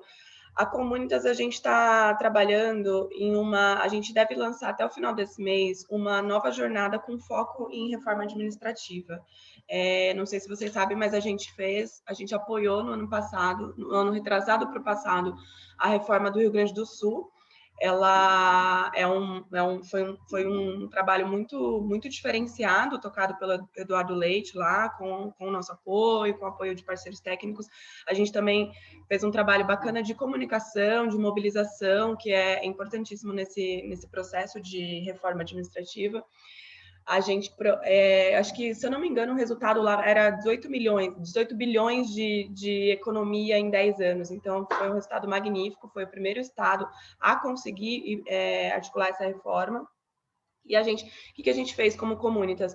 Já apoiou nessa reforma, mas também sistematizou esse conhecimento e trouxe muito... A gente construiu uma metodologia e a ideia agora é selecionar 10 municípios para replicar essa metodologia. Então, o que a gente quer fazer, está nessa fase de definir esses municípios, muito do pessoal que está trabalhando com a gente nessa jornada. Então, a gente, até o final de fevereiro, agora a gente deve divulgar quem são esses municípios que vão atuar com a gente. E aí vocês estão todos convidados, a Mari está aqui, a Mari está sempre trocando com esses municípios, se vocês tiverem interesse, enfim, a gente vai selecionar. E a ideia é replicar esse método que foi utilizado no Rio Grande do Sul. Então, só para deixar esse recado aqui, caso vocês tenham interesse, enfim, a gente está aqui super disponível para fazer em conjunto. Pedro, não vou tomar seu tempo, acho que tem bastante coisa legal para você falar, a gente está ansioso aqui para você falar de diagnóstico, mas é isso, gente, qualquer coisa a gente está por aqui. Obrigada. Ok, Dai, agradecido. Eu queria fazer um pouco diferente do que nós fizemos na última, até porque o público é o mesmo, né? São as mesmas pessoas. Então, na última eu mostrei alguns exemplos de algumas análises, alguns indicadores. E hoje eu queria convidá-los a falar dos seus diagnósticos. Então, eu queria perguntar se algum dos participantes gostaria de explorar algum ponto do diagnóstico do seu município, porque aí nós utilizamos o seu exemplo, né, para promover aqui o debate e avançar no conhecimento dos indicadores e dos dados. Então, eu gostaria de perguntar, alguém gostaria de falar sobre o diagnóstico do seu município? Algum ponto específico, algum indicador?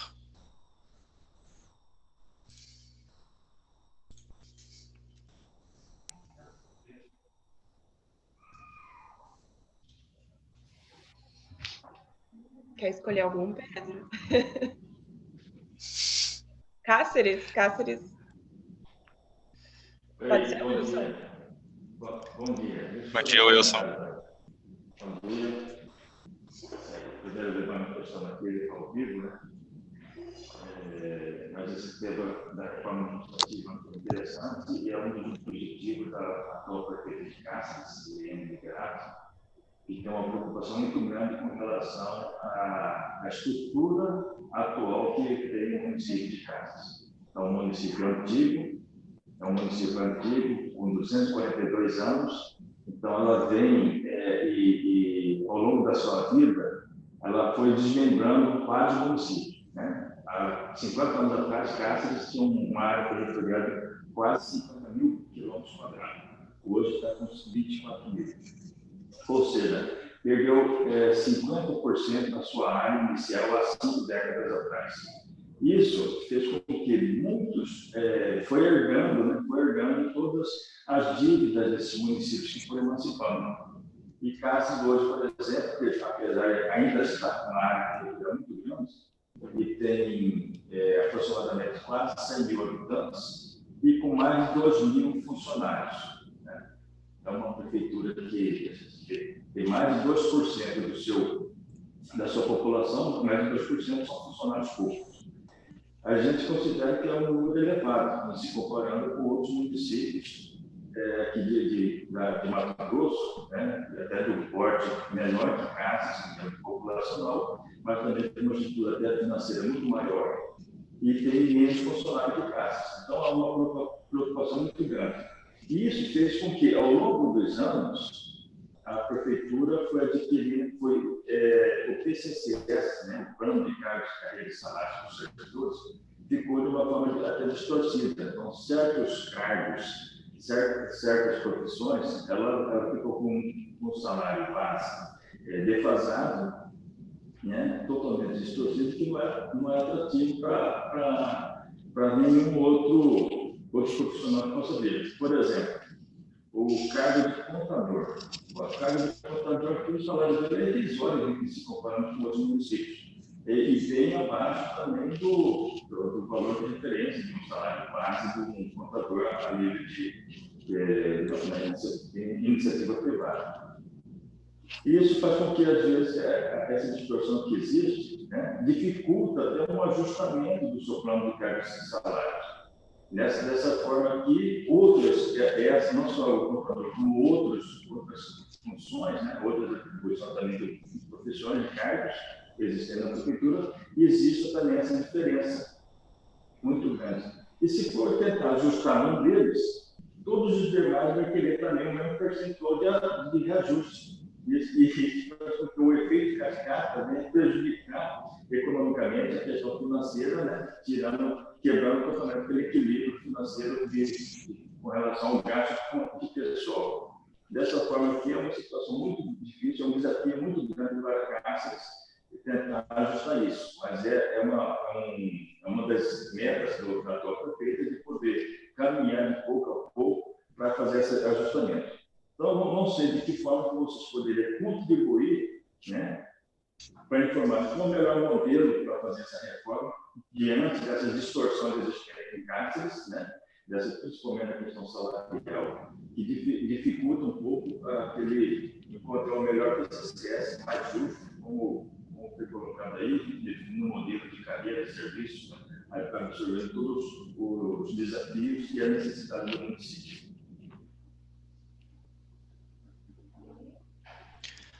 Ok, Wilson, te agradeço pelo ponto. Você gostaria de comentar alguma coisa sobre os diagnósticos? Não, na verdade, sobre o diagnóstico, não tinha nada a comentar, mas é simplesmente uma preocupação que eu pensei até que podia ter alguma referência, né, que pudesse vislumbrar uma ação futura nossa aqui com relação a esse nosso objetivo da reforma administrativa. Como não vislumbrei nada sobre esse sentido, aí por isso que eu fiz esse comentário e colocando para vocês Ok. ter alguma contribuição a ser feita. Alguém quer comentar de algum outro município? Algum participante quer comentar?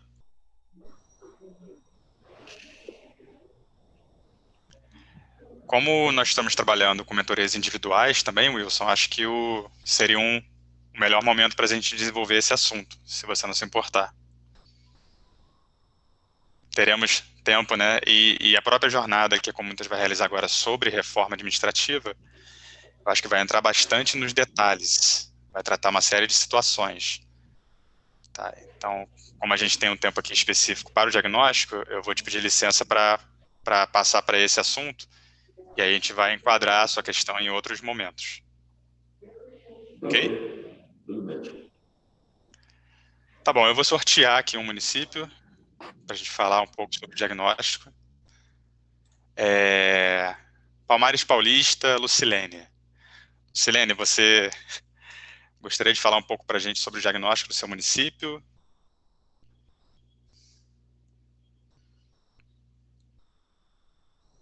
Não sei se ela está aí com a gente, se está tudo ok com a conexão.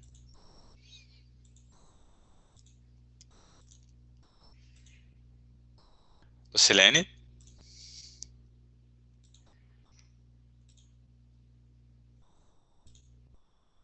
Bom, eu acho que não vai funcionar, acho que o nosso sorteio deu água aqui. Então, deixa eu pensar numa outro participante. Alguém gostaria de falar sobre o seu município? Tiago, São Vicente?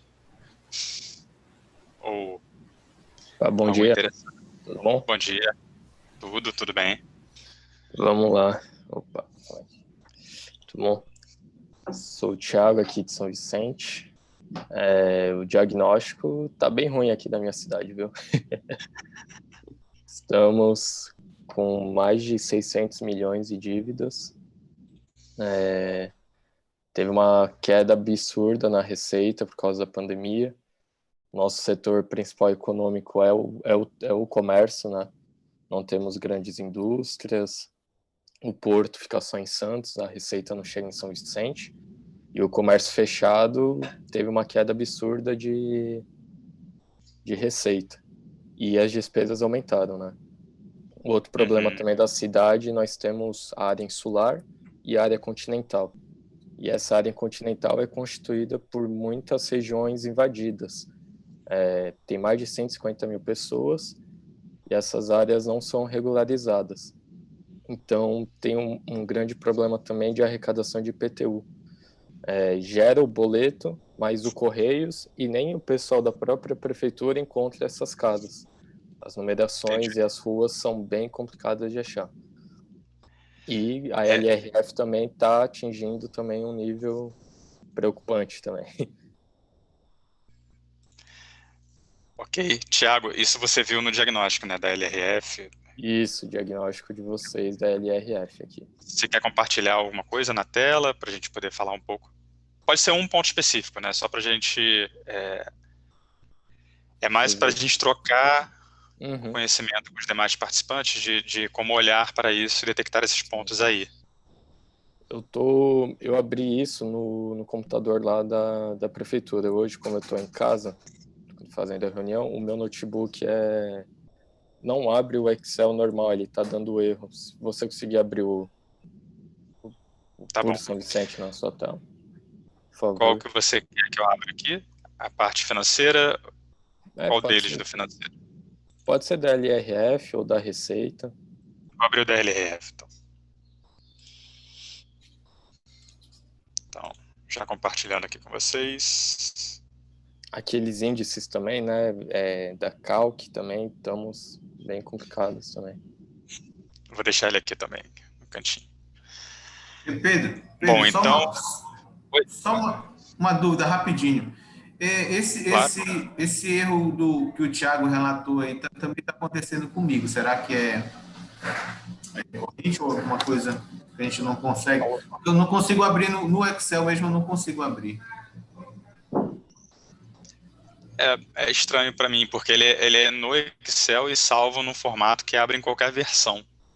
Sim. O meu no Excel abre. O meu problema é que o MacBook ele não tem o Office, né? Sim, então ele abre em um programa diferente, mas no computador do serviço, da prefeitura... se tiver um MacBook sem o Office, não tem como mesmo. Porque é uma questão de programa, não do arquivo em si. Uhum. Não, tranquilo. Eu pensei que era problema no arquivo, mas eu vou tentar. Tá bom? Obrigado. Tá bom. Obrigado a você. Então, a gente está vendo aqui São Vicente, né? Todos estão vendo a tela? Uhum. Tá, São Vicente, eu filtrei aqui São Vicente, né? Nós temos todos os municípios do programa. Em relação à despesa com o pessoal sobre a RCL. Na verdade, vocês estão equilibrando esse gasto, né? Estão ali com 49%. Estamos tentando recuperar. O que acontece é que eu não sei se nessa conta nós temos, na educação, 2 contratos bem grandes com 2 organizações que prestam serviços na educação. Eu não sei se esses contratos entram como despesa com pessoal ou se entram como uma coisa fora, entendeu? Talvez esse gasto seja maior ainda. Entendi. O último dado que nós temos de RGF fechado é 2019. Uhum. Se esses contratos forem mais recentes que 2019, provavelmente nós não vamos ver aqui. Entendi. Nós vamos ver no réu, que aí ele está aqui no outro arquivo. Está no resultado das despesas. Tá. Então você está preocupado dos contratos estarem entrando como gasto de pessoal, né? Isso, até teve em uma das apresentações, o outro rapaz da Mais até comentou que muitos tribunais de contas estão cobrando que contratos, também dependendo do tipo de contrato, entrem no cálculo. Algumas cidades não colocam no cálculo da LRF, né? Entendi. Então esse é um ponto importante para ser verificado. Vocês já sabem isso ou ainda não chegaram a verificar? Não tenho certeza. Eu sou secretário adjunto de planejamento. Então acho que quem está tocando mais essa parte é a Secretaria da Fazenda. Eu não tenho certeza, não posso te afirmar agora. Só um comentário sobre essa questão de trazer gastos de pessoal como contratos de parcerização como gasto de pessoal. Depende muito do objeto, tá? Se o objeto for exclusivamente a mão de obra para operar a infraestrutura do município, provavelmente você deverá ser exigido. Se o contrato tiver outros fornecimento de materiais e outros gastos de operação do serviço, aí você pode desenquadrar como unicamente despesa de pessoal e entra como outra despesa corrente. Tá? Certo. Nesse caso, é mão de obra específica para atuar na educação, então acredito que esteja entrando. E é bem difícil de reduzir, porque são 2 entidades grandes. Se você reduzir o gasto, você gera desemprego e politicamente também não é confortável. E aí eu vou te dizer o seguinte, Thiago, embora nós tenhamos visto aqui que sua despesa sobre a RCL está caindo em termos de percentual, o seu gasto com o pessoal está subindo. Exato. Então provavelmente a sua RCL compensou o aumento do gasto desse contrato aí. ou de outros contratos, de outras contratações de pessoal. Uhum. Então, aí, nesse caso, o gasto com o pessoal, apesar de aqui na EGF não ser crítico, quer dizer, 49 está no limite ali, né? Mas, ok, não é crítico ainda. O gasto com o pessoal em si né? Então, mesmo que no RGF não seja, o gasto em si é um ponto de atenção. Vale a pena vocês colocarem alguma meta e correr atrás certo. De trabalhar esse gasto. Né? Uhum. Com certeza. A gente está tentando reduzir também os contratos. A cidade paga muito aluguel. É aluguel para todo lado, com preços bem suspeitos. Então, a gente está pegando todos os contratos de aluguéis e tentando renegociar ou juntar, tem muita secretaria espalhada pela cidade, juntar tudo, otimizar os espaços e reduzir esses gastos com aluguéis também, porque é um gasto muito alto que não traz uma coisa boa para a cidade. Entendi, ok. Os gastos com aluguel e outras contas tem um arquivo específico que é de consultas livres, tá? Que nós também passamos para vocês. Deixa eu só fechar aqui para não ficar muito confuso. Muito dado, né? Esse arquivo de consultas livres, ele permite que vocês vejam o gasto desde 2013 a 2020 de qualquer conta detalhada. Legal. Tá? Então, você pode replicar o que a gente fez aqui nos diagnósticos para qualquer uma das contas. Ao invés da gente ver lá despesas como um todo, certo. Vocês podem ver aqui tanto os restos a pagar, quanto o REL, quanto o RGF, quanto o DCA, de todo o histórico, de forma que vocês quiserem. Tá? Legal. Então, basta pegar aqui e escolher a conta. Tá. No final é isso. Tá? A gente está com uma grande quantidade de restos a pagar, inclusive salário de dezembro, tivemos que pagar nessa nova gestão, que não foi pago. Então já começou, estamos pagando mais coisas do governo passado do que investindo no governo atual. Sim. Ok, então aqui tem todas as contas se você quiser verificar, né? Legal. Todas as taxas, todas as despesas e assim por diante. Certo. Então isso passei de 2013 a 2020. Sim. Legal. Ok. Bom, você falou do calc, né? Só para a gente fechar aqui, até por causa do horário mais avançado, você falou do calc, né? Nós criamos uma base de calc a partir dos últimos dados que existem lá no site, né? E São Vicente e São Paulo, né? Na última atualização do calc, na verdade, vocês não têm pendências. Certo. Foi 19 acho que eu confundi, não é o calc, é aquele outro que tem a nota A, B, C. Não é o calc, é o outro. Ah, é o Capag. Isso, Capag, isso. Que tem bastante... Falei errado, desculpa.